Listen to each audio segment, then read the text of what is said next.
Bao ka mga pasaway, makapuso ano naman ka mga empleyado ha sang banwa sang Don Salvador Benedicto LGU sa Negros Occidental nagpositibo sa ginka nga drug test. Nakatutok Aileen Pedreso.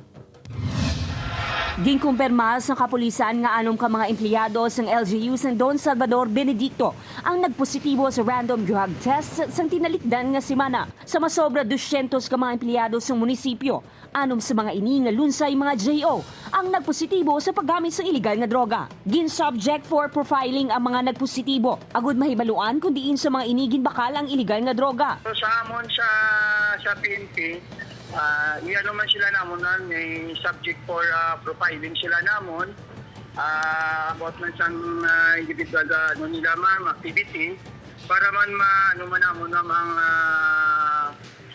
sa likod sila kay kung makonsider sila ma'am nang in part man o kung nang biktima man sila. Sa karon ginkakas na sa trabaho ang anong ka mga empleyado. Ginkumpirma naman sa kapulisan nga wala nalakip ang mga ini sa drugs watch list ng PNP kag posible nagtilaw-tilaw lang sa illegal nga droga. Actually mamang nag-turn positive ni siya nga ano wala ni siya ma'am sa amon actually sa amon nga ano nga listahan sa mga wala mga personalities. Sa 7 ka barangay sang Banwa, anom sa karon ang gideklara sang DILG nga drug cleared.